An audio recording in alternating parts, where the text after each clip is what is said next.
ॲपमध्ये log in करून पेमेंटवर क्लिक करायचं आहे.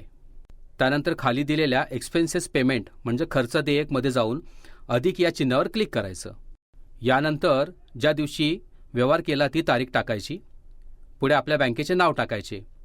पेटूमध्ये ज्या व्यक्तीला पैसे दिले आहेत त्याचे नाव लिहायचे.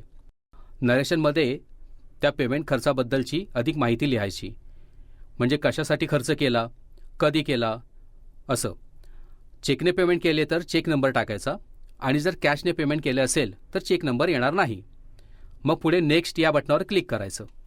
आता पुढे बाजूला अधिकच्या चिन्हावर क्लिक करायचं आणि जो खर्च केला आहे त्याचं खातं निवडायचं. उदाहरणार्थ मीटिंग एक्सपेन्सेस. त्यानंतर जितका खर्च झाला ती रक्कम टाकायची व सेव्हवर क्लिक करायचं आणि बाहेर येऊन परत एकदा सेव्हवर क्लिक करायचं.